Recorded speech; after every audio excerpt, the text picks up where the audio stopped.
the last moment or after we pass that gate. We can always hang out there for a couple of minutes if we need to. We do have some extra time. We're not constantly topping off the propellant in these vehicles, so we have about a 7-8 minute window where we can wait for any final issues to clear. We're not currently tracking a reason to hold there. Again, our range continues to be green as we look at sea and airspace both out over the Gulf and in our reentry zone out in the Indian Ocean. All right, 2 minutes, 15 seconds to go. A lot of things on tap for Flight 11. Planned to be the last launch of this version of Starship and Super Heavy. Once again, we're really focused on getting ship over to reentry. Once we get to that phase, we're going to dive in. There's a lot of exciting stuff that's going to be happening on our way back through and down to the ground, hopefully out in the Indian Ocean. Minute 45. Should hopefully be seeing, there's a quick wiggle check. Checking out the thrust vector control, the steering on the booster. We use those inner 13 engines. Doing their fun final dance before the big show. And we'll do that one more time after we cross that T-minus 40 gate. All right, range continues to be green. Still not tracking any issues on vehicle or pad. 1 minute to go.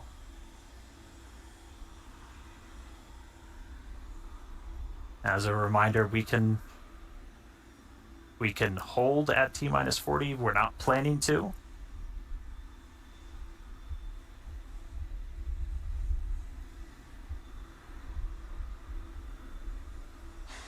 All right. We're through T-minus 40. Let's listen in. Flight Director Ty Huntington back in the seat. Take us through the final Flight seconds Directors, go for launch.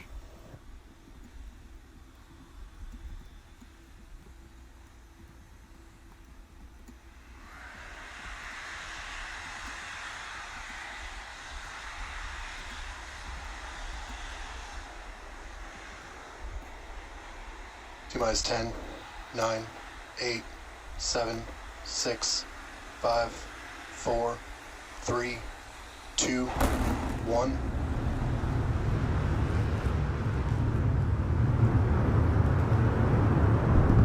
We have liftoff. Go Super Heavy. Go Starship. Thanks for all the historic flights, Pad 1.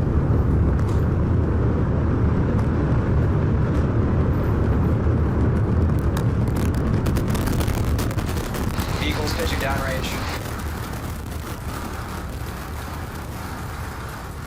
Booster Raptor chamber pressure nominal.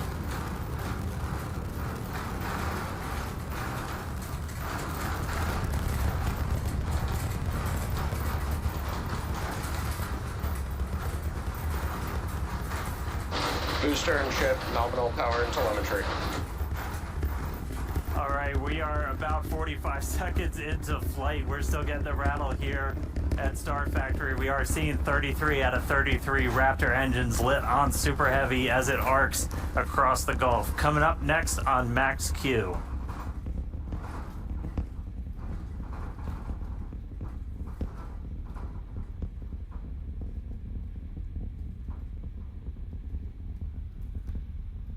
Max All right, Q.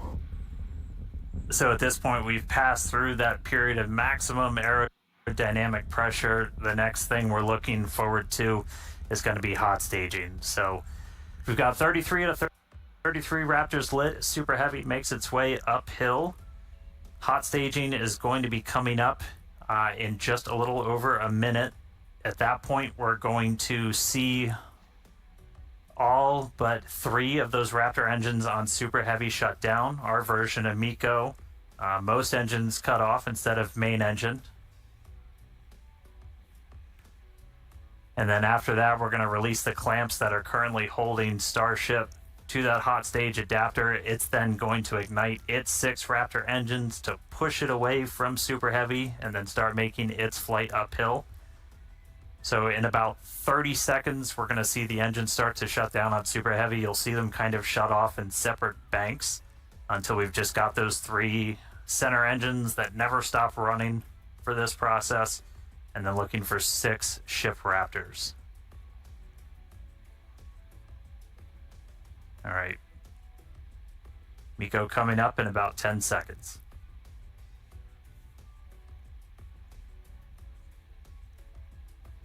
See the engines throttling down. Booster engine cutoff.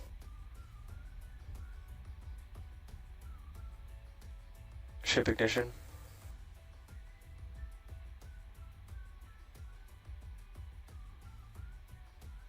Stage separation. Use backburn startup.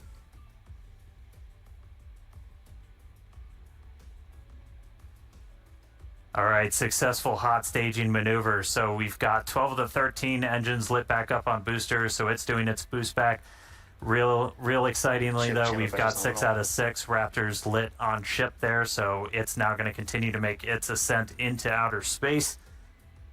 Meanwhile, this boost back is happening. We're using those 13 engines, so everything, well, 12 out of the 13, and then we go down to 3, and then we're going to shut down for the end of boost back. That's sending Super Heavy back towards its planned splashdown zone in the Gulf. Right after we finish this boost back burn, we're also going to separate the hot stage. This will be the final time that we're doing this. Is all right, there's the end of the boost back burn. We should be seeing the hot stage.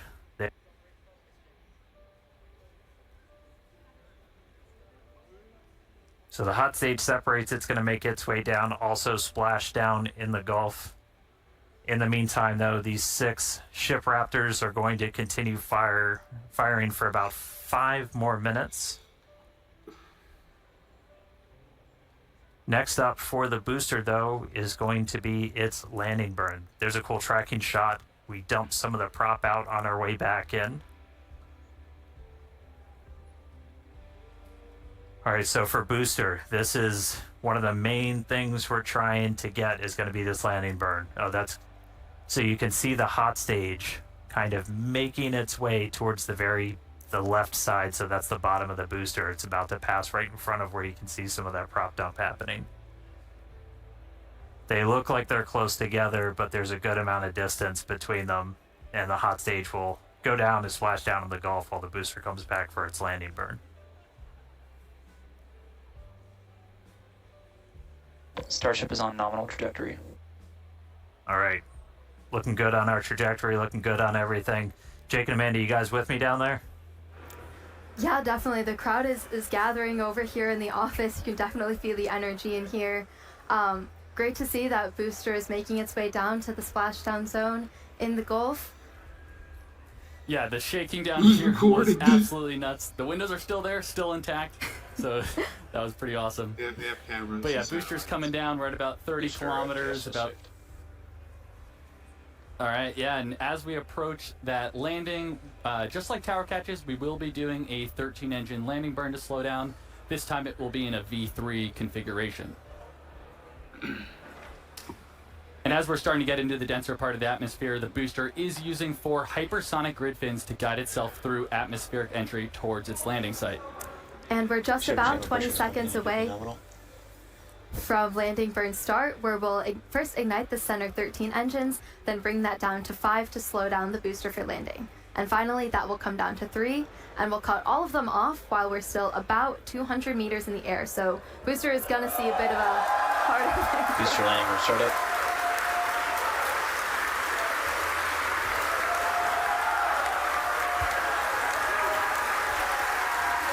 I wish I could just it being a fireball is what I wanted to keep. Booster landing burn shut down.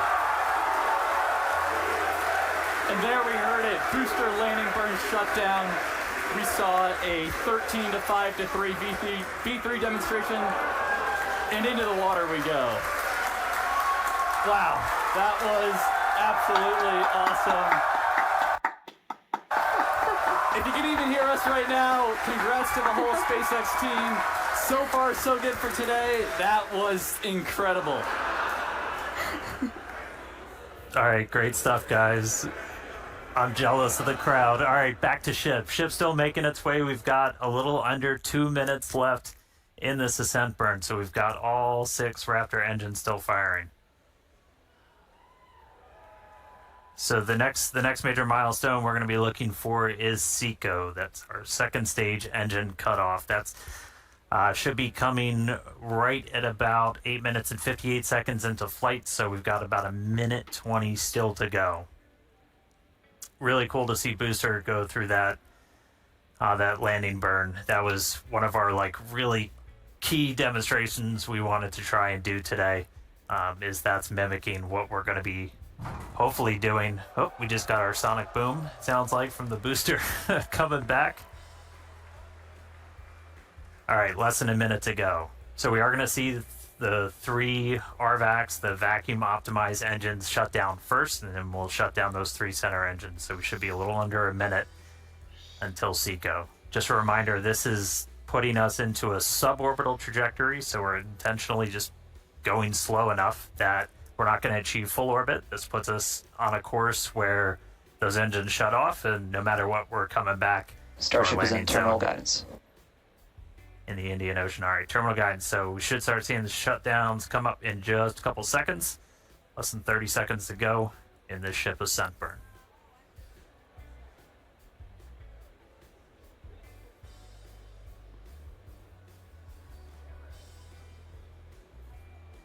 All right, RVACs have shut off. 3 more to go.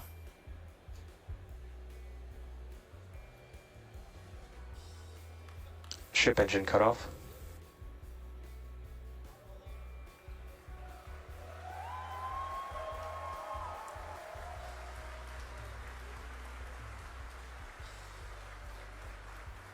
All right, all ship Raptors have shut Nominal down. orbit insertion.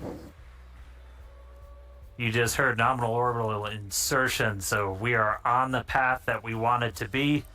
So we've got a ship back in space, a whole lot planned for it, lots more still to come. Great seeing Super Heavy make its way to the water, but I'm excited to see what ship can do in space. How's everybody doing down there? No, I'm intrigued. Yeah, if you could hear the crowd behind us this whole time, people are definitely happy with how the day's been panning out so far. Definitely exciting to see Starship safely in space, and super fun to see all the team's hard work in action here today. If you want to be guaranteed it at the start of the show, but it has been an awesome day so far. It's crazy. All this has happened in just 10 minutes. All the objectives were met on the booster, including that V3 style landing burn, so now all eyes are on the ship as we get ready for our in-space objectives. But we've got a few minutes until that next milestone, so sit tight, enjoy the views, enjoy the space jams. We'll be back at T+16 minutes for payload deploy. Welcome back, everybody. If you're just now joining us, where the heck were you? But we are getting ready for payload deploy. That's going to start once we get the payload door open. That should be happening, or at least starting, within the next minute or so. It's been a really cool flight so far. Quick look inside the payload. We've got 8 Starlink simulators getting ready to make their way into outer space. But great flight so far. Booster able to make it all the way to its splashdown and landing burn experiment, so that was really exciting to see. We got ship on orbit, nominal orbital insertion, so right on the money with its trajectory. Now we're ready to start tackling a couple of in-space objectives. So next up, we are currently venting down the nose cone, essentially the payload area of Starship, as we get ready to open up this payload door. We were able to do this successfully for the very first time on our last flight, on flight 10. Oh, Hal got ahead of me. Looks like he's opening up the payload door already. Orb. Just put an orb in the chat. Oh, it's 6.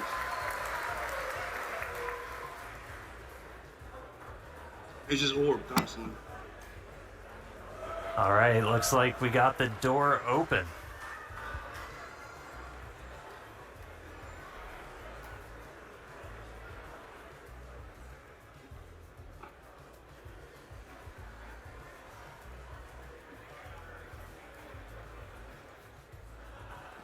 All right, so payload doors open. Next up, going to be to start deploying these Starlink simulators.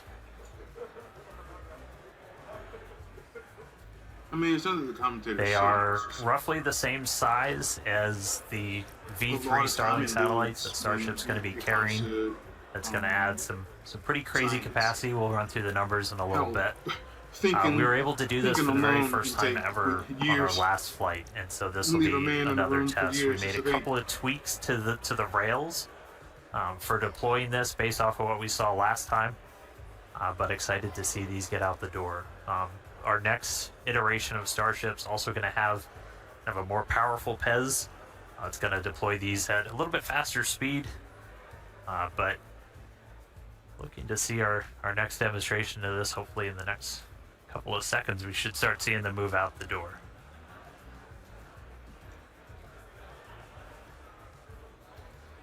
I mean, that view on your left, so you're basically, that would be if you were sitting at the very top of the nose cone looking down. So there's kind of a short stack. There's 4 on either side, so 8 total. When we start flying Starlinks, for their actual deploy missions, we're going to be carrying stacks of about 60. So much larger stack once we start flying these operationally, but still doing a little bit of a short just for this payload deploy today. Los ilamas, miembros, brastas, mitoras, We got a little movement there, Dan. Coax it out. Get it moving, Jake. There we go. All right, first one going out.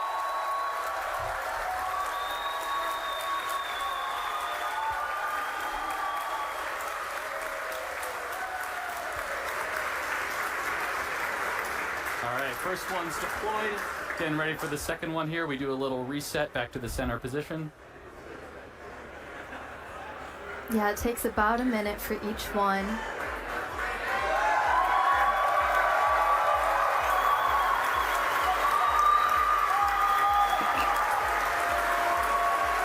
Looks real smooth too. They made a couple of tweaks to those rails. If you watched the last ones, it had a couple of bumps on the way out, but moving out super clean this time.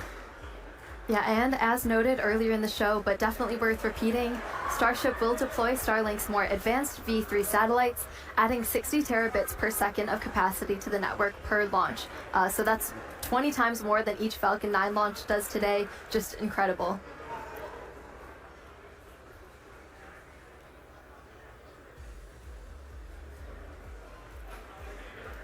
Yeah, and anybody that's been following Starship, you know Starlink's kind of the MVP for these flight tests, where it's not only giving us the views we're seeing right now, but also just real-time data through every phase of flight. So we've got a couple dozen cameras on Starship. We've also got a bunch of cameras spread across the globe, including out in the Indian Ocean, where we've got our fun buoys floating. There goes another one.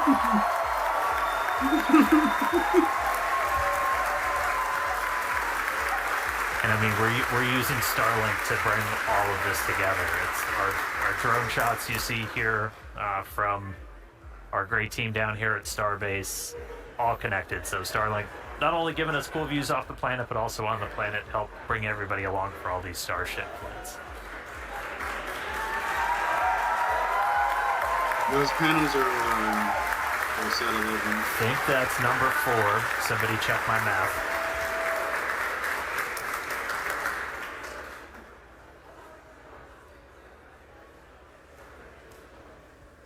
Okay, we've got 4 Starlink terminals on the outside of Starship. He uses that to talk to the constellation, and through that we actually get about 120 megabits of bandwidth for our downlink. That's our real-time HD video, all of our telemetry. So it's not just kind of giving us these cool views inside, but it's giving all that engineering data in real time, including re-entry. When normally a plasma layer builds up and blocks you out, Starlink powerful enough of a frequency that we're able to kind of punch through that and still get that live view.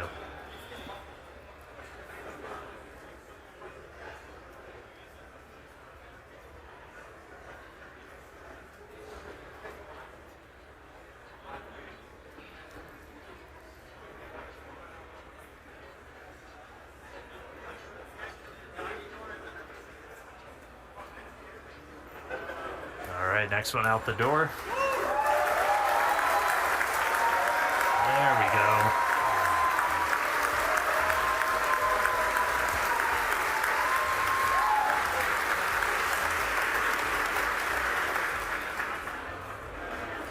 All right, yeah, Starlink is the world's largest satellite constellation operating in low Earth orbit to deliver high-speed, low-latency broadband internet.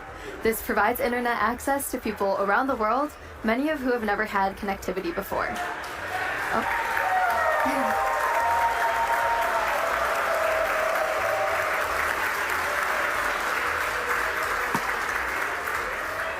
Right. Today, Starlink serves more than 150 countries, territories, and other markets, with over 7 million active customers and counting. To meet the global growing demand for high-speed internet, SpaceX expanded its factory over in Bastrop, Texas, which is just outside of Austin, and also introduced Starlink Mini, as well as an upgraded version of the Starlink Standard Kit. Yeah, and one thing to note about the satellite deploy is that they will be following the same suborbital trajectory of the ship. So these dummy sats will not be going in orbit. We do expect them to burn up on re-entry.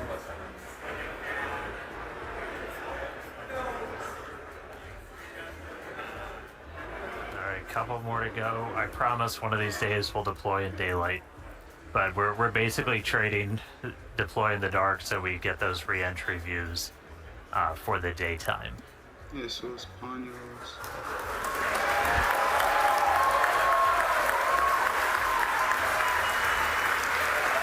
Freaking Spanish adjectives is what gets me upset.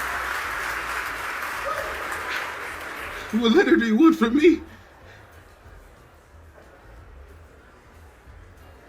All right, I think we got one more to go.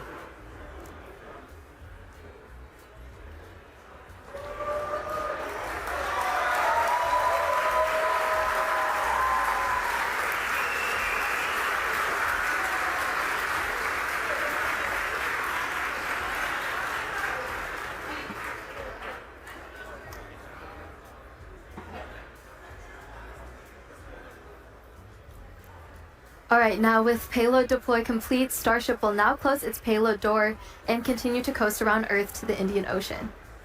We still have a ton of major events to come today, including Raptor relight at about T plus 37 minutes.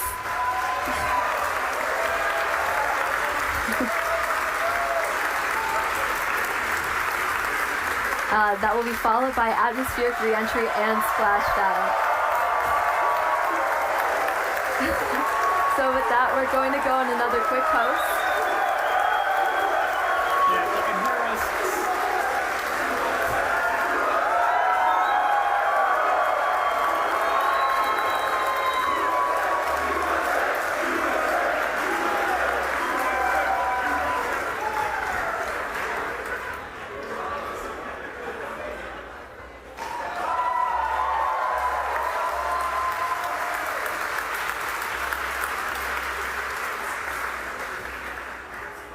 Alright, with that payload door closed, we're going to sit tight, enjoy the views, and enjoy the space jams. Again, we'll be back in just a few minutes for Raptor relight, and then head back for re-entry. Like the speed and then... Alright, welcome back everyone. If you're just joining us, you did miss some exciting stuff because Starship successfully deployed its second ever payload, 8 Starlink simulator satellites. And now we're expecting the relight of a single sea-level Raptor engine in space coming up here just after T plus 37 minutes. So about a minute left to go. Yep, just a little while. I think we're tracking to 37 in around 49 seconds or so. So we should be just wish this about was my chat. minute and a half. Ban this guy. Again, as Amanda just said, we're going to relight one of those center engines. This will be the third time that we've tried this. We did it successfully back on Flight 10, and then we did it for the very first time back on Flight 6. This is not a deorbit burn. This is demonstrating essentially all of the systems you would need to do a deorbit burn. So that's obviously your Raptor engine, and then also your header tanks, your smaller tanks in the nose cone, where we have liquid oxygen, liquid methane in a smaller, more easily pressurized container, which we can use for on-orbit burns. And we're also going to tap into those when we do our landing burn. So this will be a critical capability once we go to full orbital missions. You'll have to do a deorbit burn to break out of orbit, send it back down to Earth. But in this instance, we're already on our way back down towards Earth. So this is just going to demonstrate the capability of turning one of these engines on. We should be coming up in just about 20 seconds or so, looking for one of those Raptor engines to turn back on. They've been off since we completed that successful ascent burn almost 30 minutes ago. Here we go. Oh, Raptor ignition. You can't rewind. And shut down. All right, there was that Raptor relight. Looks like engine 3 full duration. As Dan mentioned, that's a third attempt, and we just did it 3 times in a row. So congrats to the team, the ship team, Raptor team. And then there we were, nominal second orbital insertion. All right, so congrats everyone on the milestone. That was awesome to see. We're 3 for 3. We're going to take another break, and we'll be back for re-entry at about T plus 45 minutes. We'll see you soon. All right, welcome back, everyone. The ship is currently re-entering Earth's atmosphere. As a reminder, we don't plan to recover the spacecraft today, but rapid and reliable reusability is the ultimate goal. Yeah, the light show has already begun. You can see plasma starting to build on the windward side of the rocket there. And, you know, re-entry is a critical phase of flight, and we need information on how the ship's systems perform. Re-entry is also extremely demanding portion of flight because we need the ship to scrub off all of the energy we used to launch the rocket.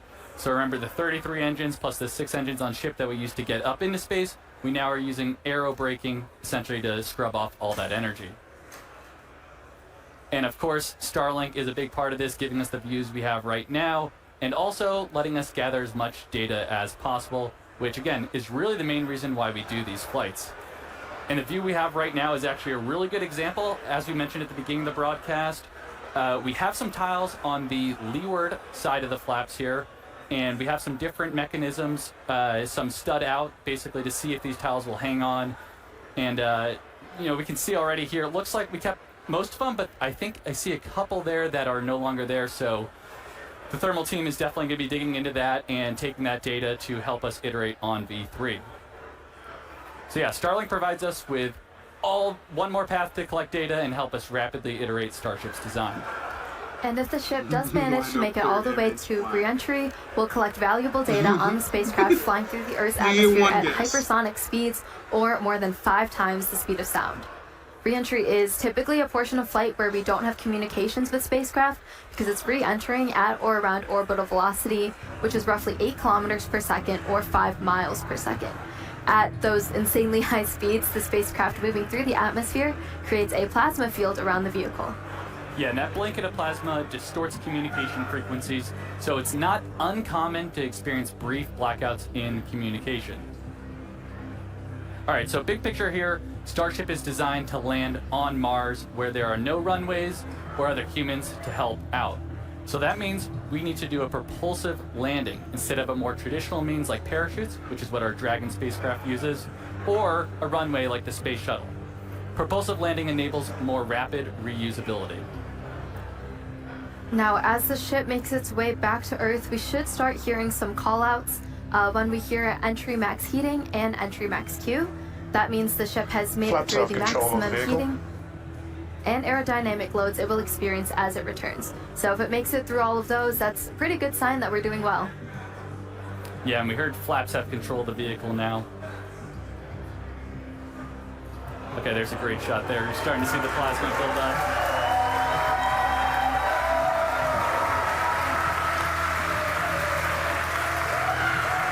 So we will hear a call out when the ship is transonic and then subsonic. Transonic refers to the period of flight where the velocities of airflow surrounding and flowing past the vehicle are concurrently below, at, and above the speed of sound, somewhere in the range of Mach 0.8 to 1.2. All right, a lot of numbers coming up here, but for reference, commercial jets have a range of cruising speeds, but most fly around Mach 0.74 to Mach 0.85, which is 480 to 575 miles per hour, or 770 to 930 kilometers per hour. Right now we're going a little over 26,000 kilometers per hour. So compare that to the airplane at 930. It's like pretty crazy how fast we're going here. All right, and after we hear the call out that Starship is transonic, we should hear the call out that Starship is subsonic. Subsonic, of course, refers to the speed that is much less than the speed of sound. So at that point, the ship's velocity will be starting to slow down, and we'll be looking a little bit more like some of our suborbital flights from, at this point, almost 5 years ago. Yeah, so re-entry so far is looking pretty good. You can see that plasma field. Also, again, with those missing tile experiments, especially, we're putting the ship through a lot today, but things are looking pretty good so far. Yeah, we're looking good. I do want to remind people that we are pushing ship to the limits. We've done a lot of these missing tile tests. We did it back on Flight 10. Every time we do it, we throw something new and the ship makes it through. This time, we're really pushing it. We've removed these tiles in some of the spots that see the highest level of heating. And we remove tiles that have zero backup protection underneath. So there's essentially just bare steel. It's one of the heat of re-entry. And so do not be surprised if this is not a very smooth flight on the way down. But again, this is intentional. We are trying to find what are the limits for a ship. How resilient are we to these different issues that could pop up? If we lose a tile anywhere in the vehicle, we want to know what that ultimate impact is going to be. So we've got a couple missing. We had a bunch pulled over the primary fuel, the LOX tanks, everything. This one, we've got a tile missing right on top. So that's going to see some of the highest temperatures during this re-entry, and there's just bare steel right underneath it. So we're going to see if Starship's robust enough to pull through that. Also have some tiles missing around the aft flaps, specifically on the leading edge. So again, we're getting a really good look right at the leading edge. That's getting really intense heating. So again, gonna see if it can make it through. See if all the flaps hold on, see if Starship holds together. But definitely could be a bumpy ride, but this is why we're flying. This is why we're flying in this part of the world. This is why we're putting Starship through these flight tests to really understand what its limits are. So we can then move on to the next thing, which is gonna be bringing ships back to the launch site for a catch. But for now, still on the suborbital, the light show continuing. Keep following in. I think we got about 15 minutes until splashdown. Yeah, Dan, it looks, you can see our speed indicator in the bottom left there. It looks like we're starting to scrub off velocity a little bit quicker. Ship is entering the peak heating phase of flight.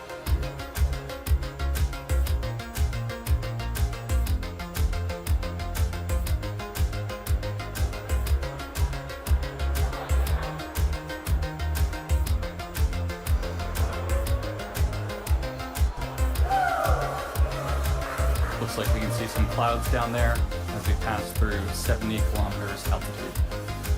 Yeah, the sun's starting to come up again. Ooh, there we go. There we go.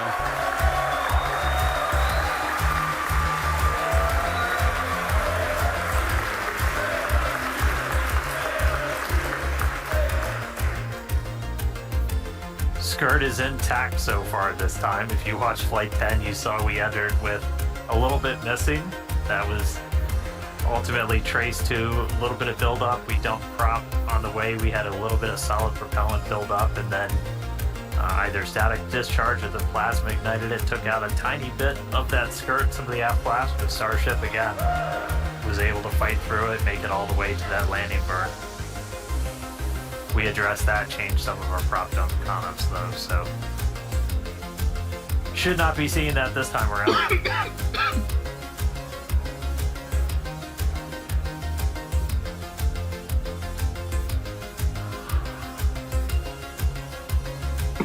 And as a reminder, in addition to these missing tile tests, we're doing kind of a unique flight on the way in. It's going to do what we call a banking maneuver. So while we're still going supersonic and even hypersonic, we're doing kind of a banking turn and then we'll do a pretty aggressive turn right as we get into the subsonic and start doing our belly flop. And that's designed to essentially be the approach that we would do on a return to launch site and the tower catch. So don't be surprised if we see the ship start to turn and make a few maneuvers as it makes its way down to the Indian Ocean. And fun fact, even though we're doing all this turning, we're essentially targeting the exact same spot in the Indian Ocean we went to last time.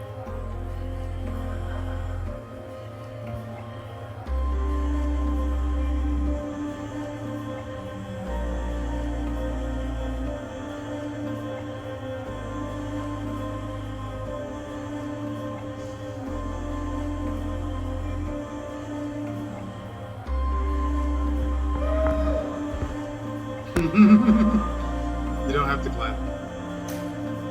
All right, just about 12 minutes to go. Still looking good. Once again, we're limit testing, so we're trying to look for. That gives a pretty good view of those aft flaps where, again, on the leading edge, I think it might be on the one on the other side, we had some tiles removed with no backups behind it. So again, we're really trying to stress some of the most sensitive areas around Starship, where basically if you lose a tile, it's the worst possible spot. And if we're able to make it through this, then that tells us quite a bit about just how resilient this vehicle is.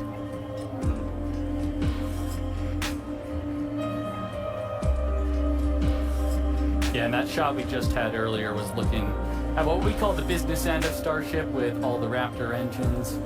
And those are the engines that we're going to be expecting to light for that flip and landing burn, hopefully in about 10 minutes, once we get through reentry. Yeah, there we go.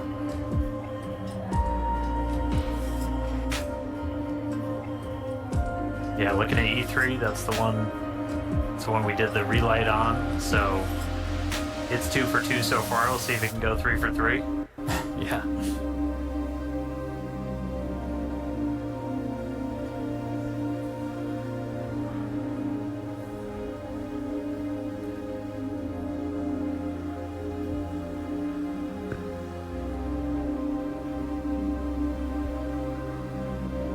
See that speed just continue to bleed off under 20,000 kilometers an hour.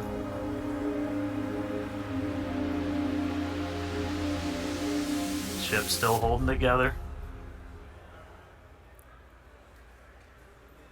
Yeah, and if you look in the bottom right, looks like we've made it all the way to the Indian Ocean. We're coming up kind of near Australia, the west side of Australia there, so pretty crazy. We're only 56 minutes in and we've made it all the way, halfway around the world.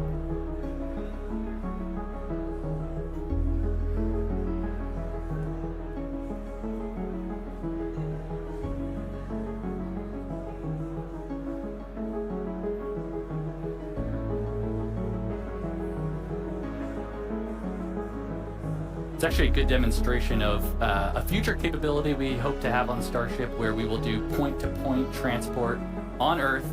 So essentially travel anywhere in the world in about an hour or so, which is going to be pretty crazy. Imagine going from New York to Sydney in 1 hour instead of the 20 hours it takes currently.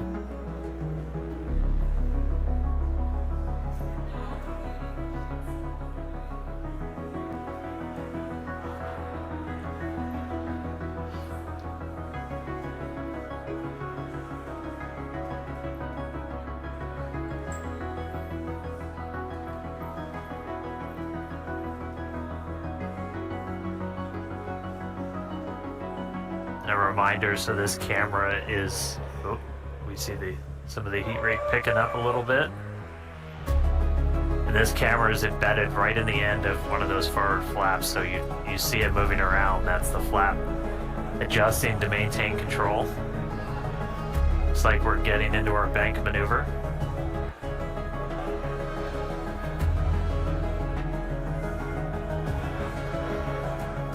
Now power sliding through the atmosphere. External temperatures are coming down.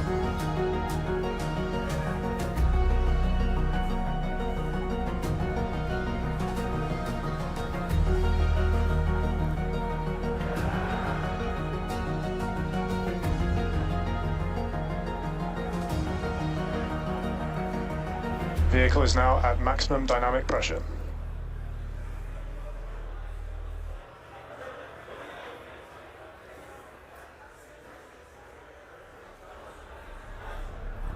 Alright, that was basically our reverse max Q, so most aerodynamic stress that it's going to see during re-entry, we just passed through it, so we're past that, we're past peak heating. Ship's still holding together. So we're currently in this bank maneuver. We're gonna see it kind of roll over and do a pretty significant shift as we get down closer to the subsonic speeds.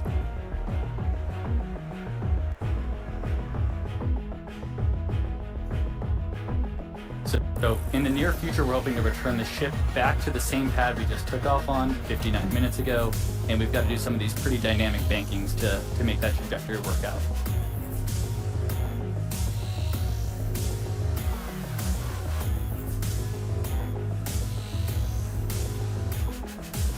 Alright, the light show kind of calming down as we're starting to move into the lower parts of the atmosphere. We should hit transonic, so hitting that transition between moving faster than the speed of sound and below the speed of sound in just about 3.5 minutes.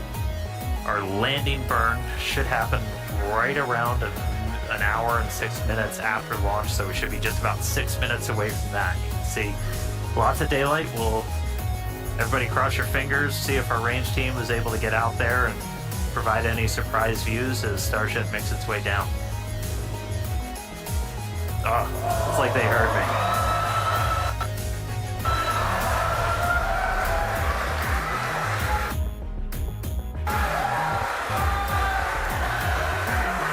Ready and waiting, let's go. Dan, you just spoke that view into existence there. And again, all brought to us by Starlink. Maneuver has started. All right, there we go. So we're now starting into our really heavy bank maneuver. Again, this does almost like a half circle loop to our actual trajectory. We're heading to the same exact splashdown point, but we're kind of doing a more roundabout way to get there, where it's this kind of big, long half moon loop and then a really aggressive and a twist right at the very end. And that would line us up with the launch tower. Starship, on a return to launch site, would fly over the tower, do a quick landing burn flip, and then come down for catching the orbs.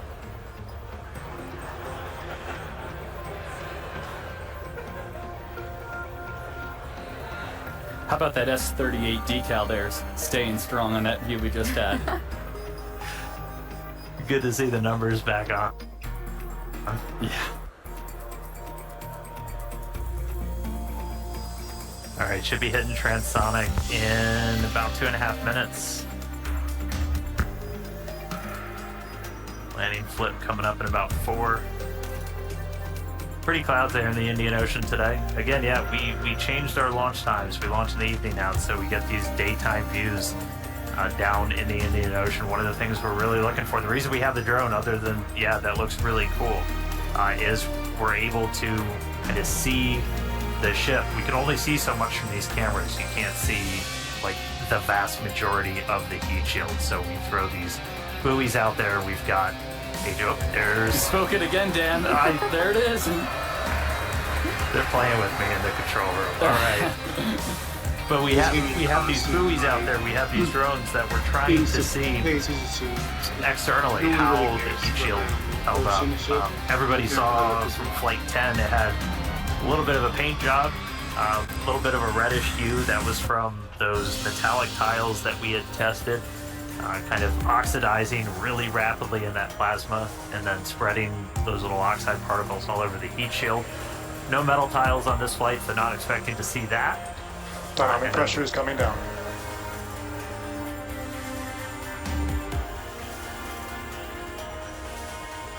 Hope nobody gets seasick. Alright, coming up on transonic shortly. 2.5 minutes of landing burn. Yeah, and once we get to around the 15-kilometer altitude mark, that's where we have a lot of flight history. Starship is transonic, starting the belly flop phase of flight. Yep, that belly flop phase that we perfected in the suborbital campaigns, we're entering that now.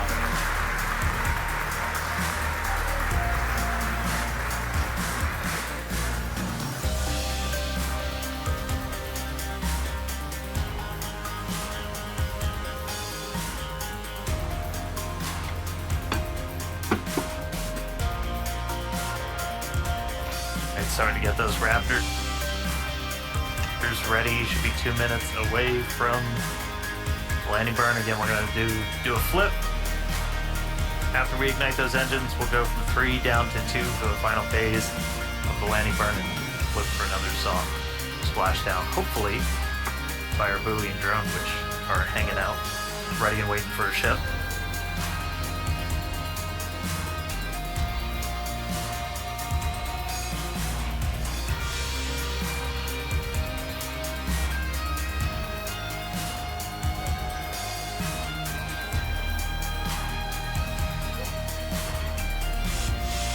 Seeing all 3 center engines have entered the chill phase.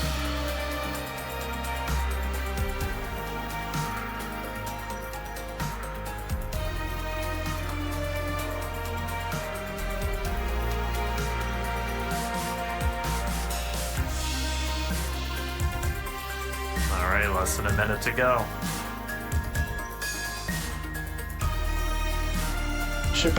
The ship is making its turn for final approach.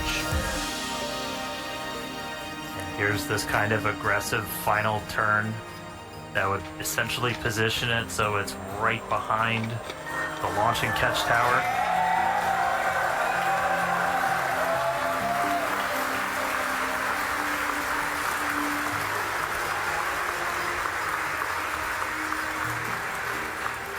Flaps holding strong. Landing burn in just under 20 seconds.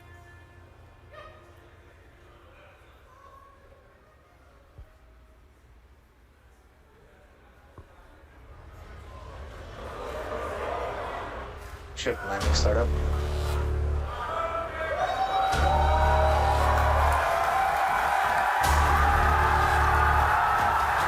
Here's our landing burn.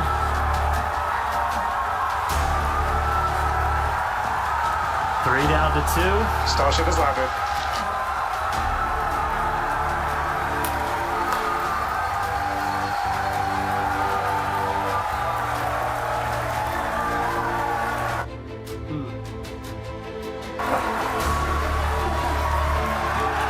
Here at Starbase, what a day.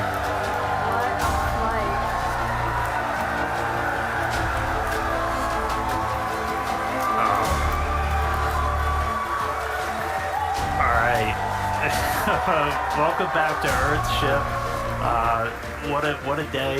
A whole lot more to go through. As you just saw, everybody here at Starbase pretty hyped. Hey Tyler, out of Hawthorne, how's everybody holding up? Thank you, Dan. We had a fantastic time watching. It was another exciting Starship flight test in the books, and we hope that you enjoyed those Starlink views too. So congratulations to the team at Starbase and everyone here and around the company. So many employees contribute to the Starship program as we continue to iterate and make progress towards a multi-planetary future. So that wraps it up for us here in Hawthorne. Thank you for tuning in, and back to you guys. Yeah, what an incredible launch today. We had successful liftoff.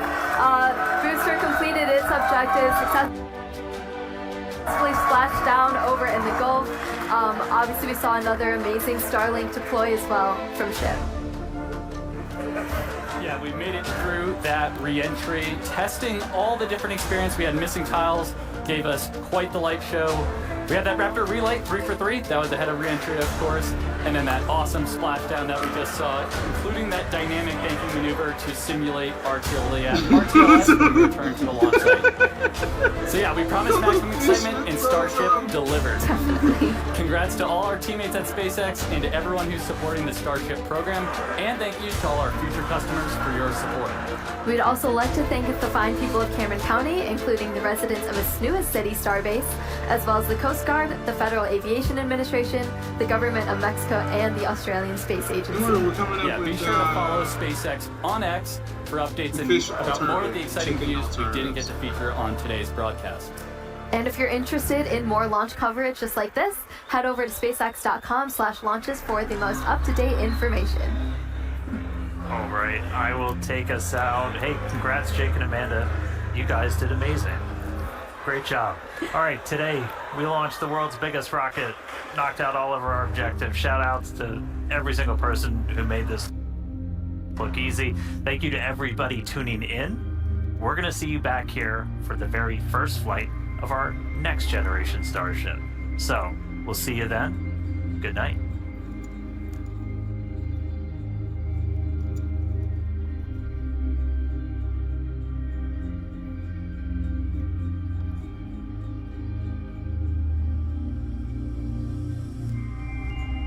How long do you let this feed go?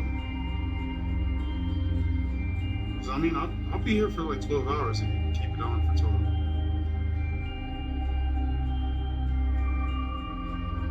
My fish in my bed! That's what I'm saying, Raposa!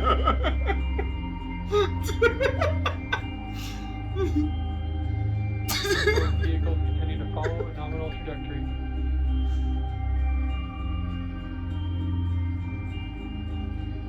The aquatic animal, yeah. That's what I'm saying.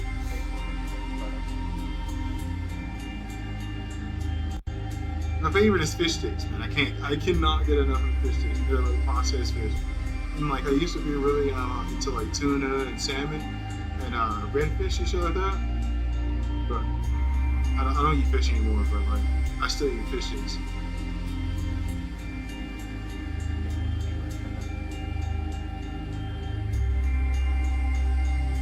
It didn't look as fake as the last video. It's kind of difficult to fucking slap cameras on goddamn spaceships. They're gonna fucking blow up.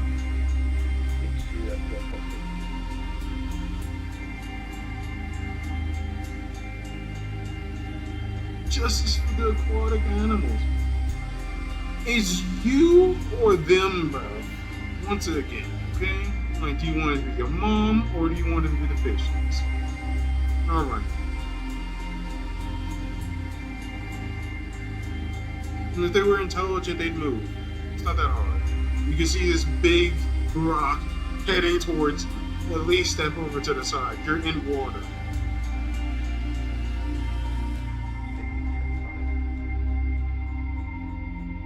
I'm not talking England. England.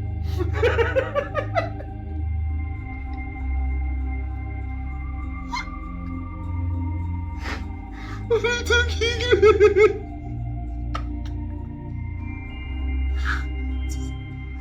That really got me, man. That was funny as shit. I don't check a New England.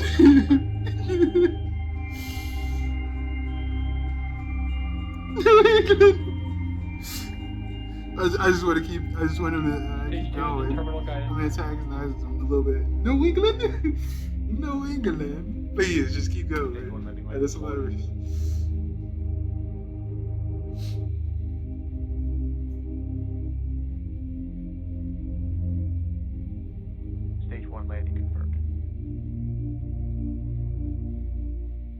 Don't you all have work to do? Nah, man, we said fuck that. We're going towards interests. Interests, hobbies, shit that we like to do. And then we'll get paid to do that.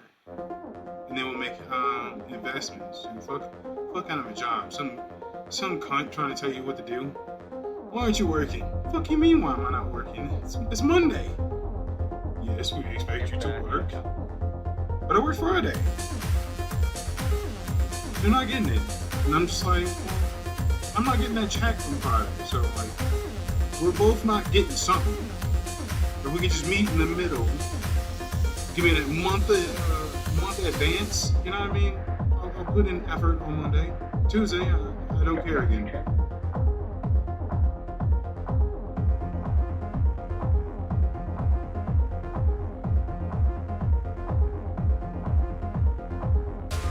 It's nighttime all of a sudden, it's a different video.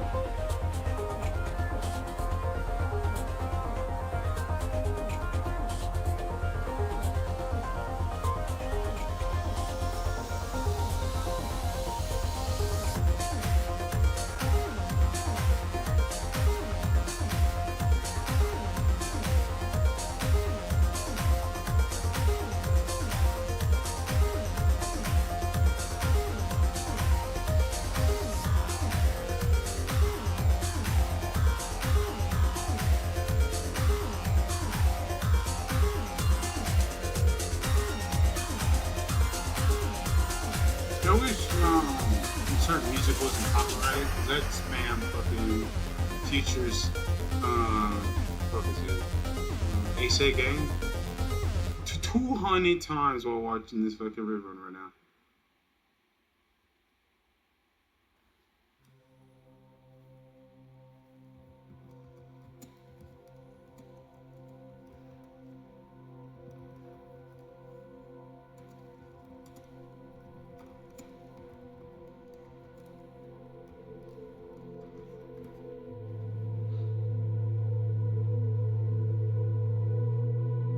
Stage 1, LOX load is complete.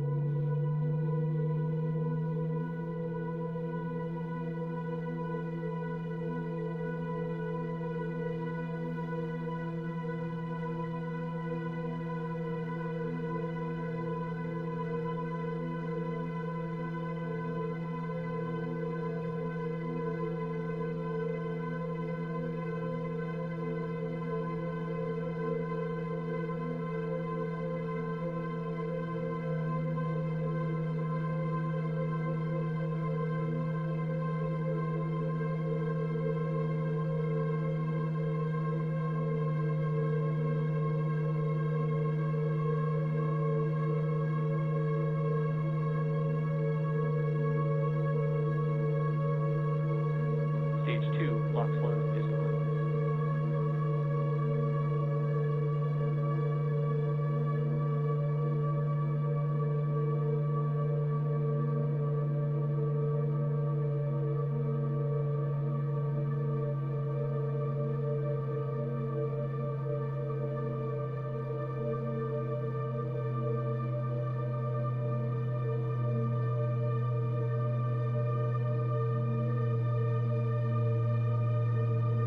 Ground gas closeouts.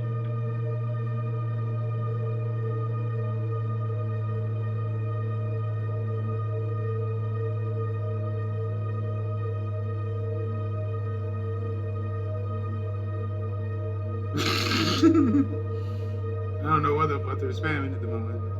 Fruba, Truba, Fruba. And it's just fucking paragraphs. At first it was just one, and I was like, I don't know what that means. And it was 17 motherfucking paragraphs. Oh, you don't get it? It's like, god dang. Alright. Spam it. The launch director is go for launch.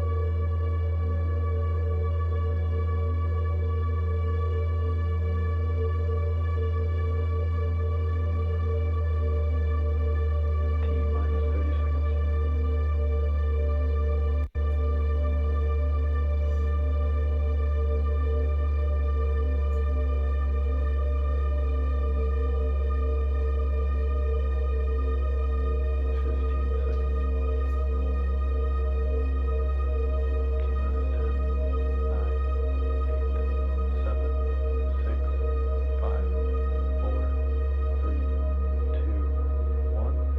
Ignition and liftoff. Go Falcon, go Starlink.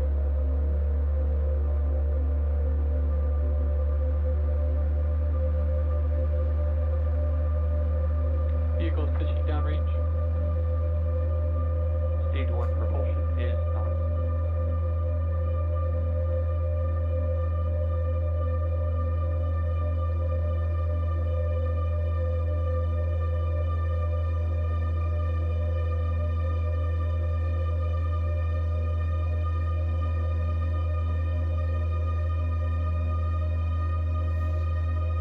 No, there's no people in here.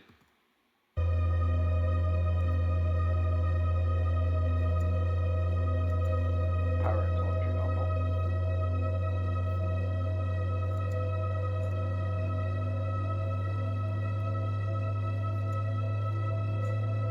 Falcon is supersonic.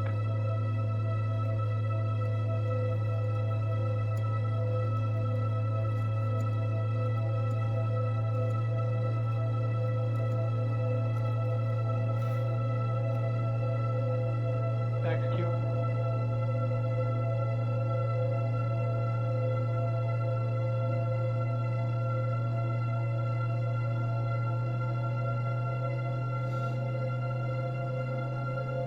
It's not that they're brain dead. So a lot of people don't have access to information. Information isn't free. Entertainment is for the most part free. Information costs $100, damn near $1,000, sometimes millions of dollars. Information costs like an exuberant amount of money. Entertainment, on the other hand, like Bugs Bunny, it's fucking free.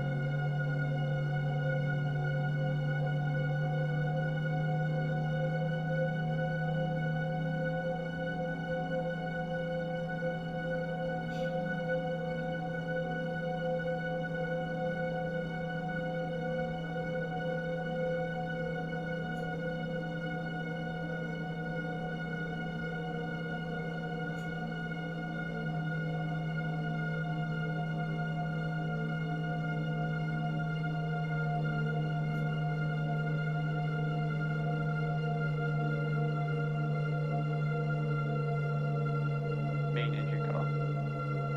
Stage separation confirmed.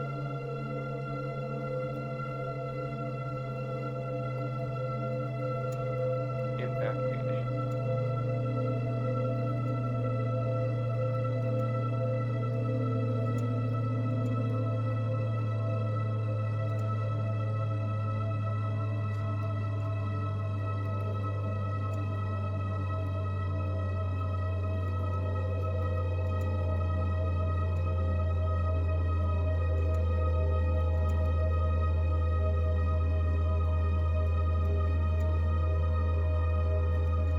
Fairing separation confirmed.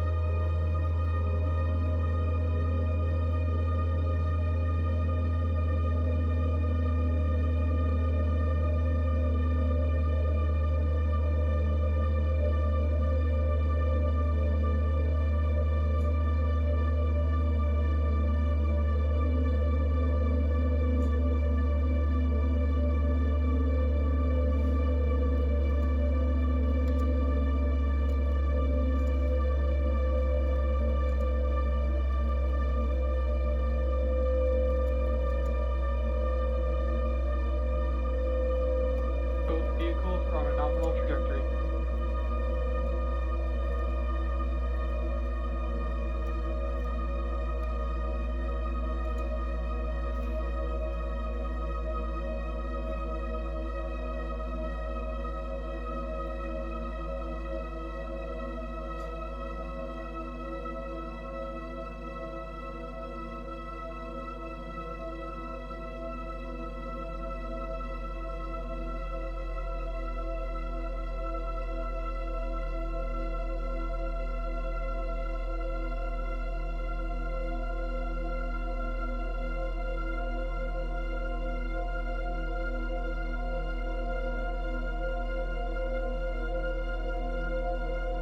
Earth is fat.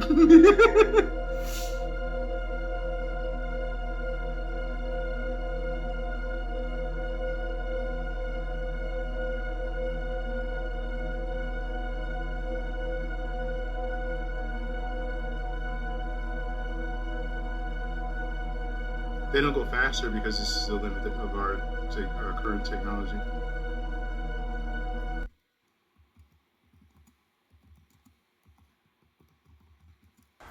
Hello, everyone, and welcome to Starbase, Texas, for the 11th flight test of the world's largest and most powerful reusable rocket, Starship. Today's flight marks our second reuse of a Super Heavy booster and what's expected to be the final launch of our second-generation vehicle. I'm Amanda Lee, a build reliability engineer here at SpaceX. And I'm Jake Berkowitz, a lead propulsion engineer on our SpaceX Raptor team.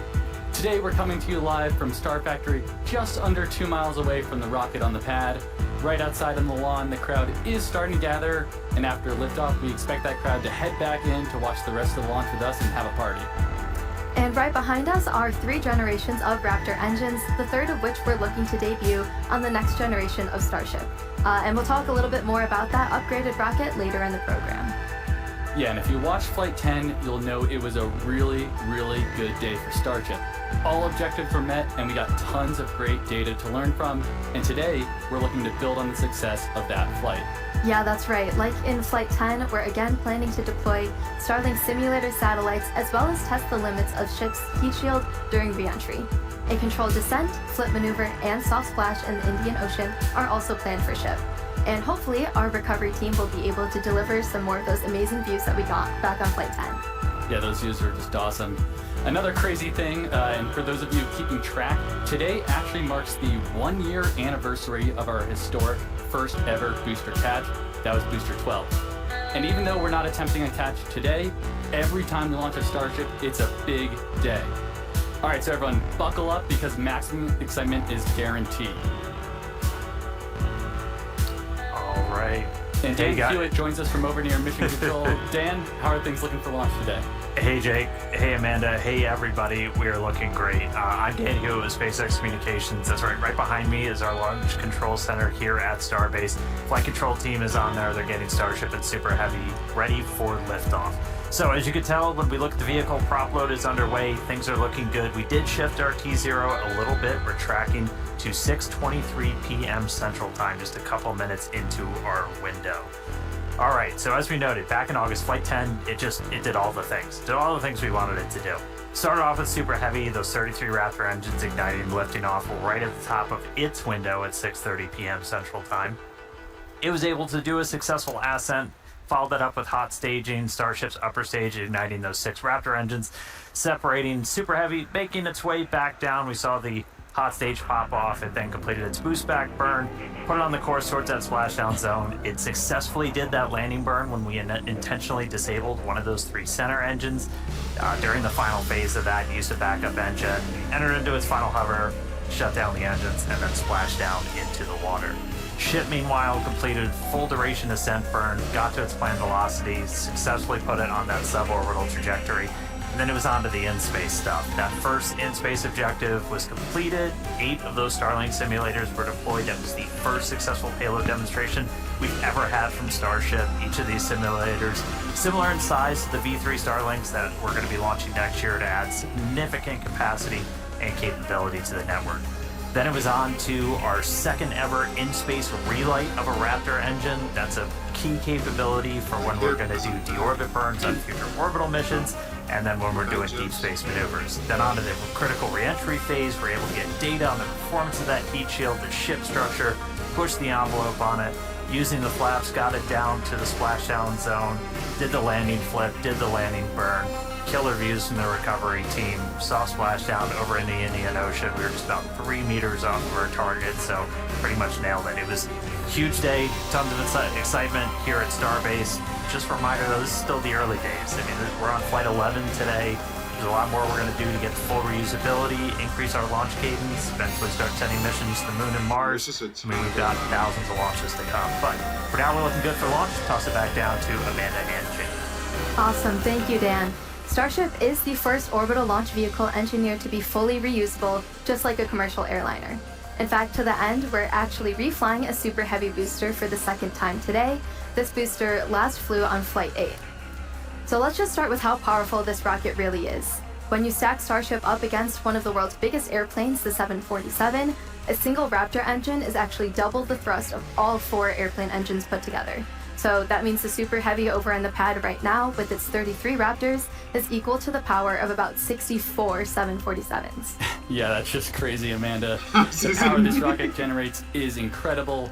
To be specific, it's over 16.7 million pounds of thrust. Numbers almost incomprehensible, but it's just crazy. All right, to break it down, Starship is made of 2 parts. First is the Super Heavy booster, which is powered by 33 of those Raptor engines that run on liquid methane and liquid oxygen. And second is the Starship upper stage, powered by 6 Raptor engines. 3 are optimized for sea level performance, and 3 are for vacuum performance with that larger nozzle extension. All right, it's the Starship's second stage that will one day carry cargo, payloads, and people all the way to Mars and beyond. The Super Heavy booster is designed to launch, separate, flip, and return to the launch site where it can be caught by the chopsticks on the launch tower. However, as previously noted, we won't be attempting one of those catches today. Starship, on the other hand, re-enters the Earth's atmosphere at the conclusion of its mission, steering itself to a vertical landing or catch. And both stages are designed to return to Earth and fly again, making this the first rocket in history that will be fully reusable.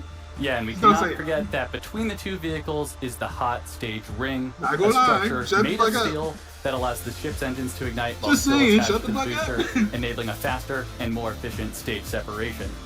Right now, that hot stage ring is single use, but in the future it will be built in directly to the V3 booster forward end. And finally, the infrastructure built to support Starship is referred to as Stage 0. This includes the launch pads, tank farm, and the launch towers, which hold the chopsticks that catch the super heavy booster and eventually will also catch the ship. Yeah, and to get us ready for launch today, we recently conducted another static test fire, basically where we fire up the engines to mimic a launch without actually launching. We're seeing the booster on the screen right now. It's a crucial milestone to let us know we're ready to go. And then here we're seeing Ship did this for the second time on a retrofitted mount on Pad 1. We had a full 9-second duration burn on all 6 engines.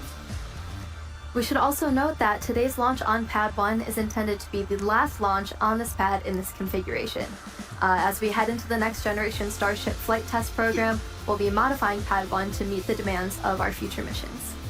Yeah, and among many other things, we're installing a new orbital launch mount, a new flame trench system, and upgrading the chopsticks for future catches. So until that's complete, we'll be running operations from Pad 2, which will be coming online very soon. All right, let's go over to Hawthorne, where Tyler is ready to talk a little Starlink. Thank you, Jake and Amanda. My name is Tyler Lionquist, and I'm a Starlink business analyst here at SpaceX. Starlink is SpaceX's low Earth orbit, high-speed internet that's bringing connectivity both on Earth Almost and in every space. time I type So in Starship is outfitted the chat again just today with pauses. 4 Starlink terminals, powering those incredible live shots of ship in orbit, through re-entry, and then all the way down to splashdown in the Indian Ocean. Now, we've had a couple of recent milestones that are worth celebrating. Back in September, we launched Starlink for its 300th time, and this summer, we surpassed 7 million active customers with service available across 150 countries and territories. We've come a really long way since turning on service for our first paying customer in rural Idaho 5 years ago, back in October of 2020.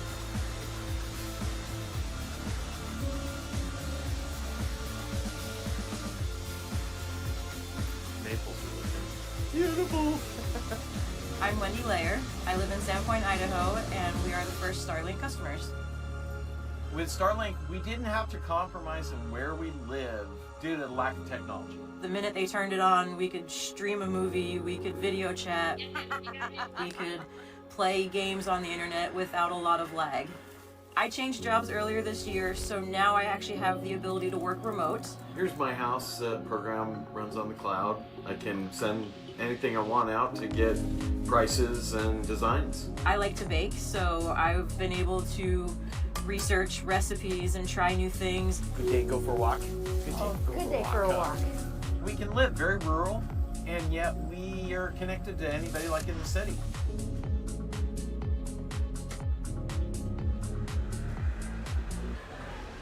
And I'm happy to report that Wendy and Sean are still Starlink customers today.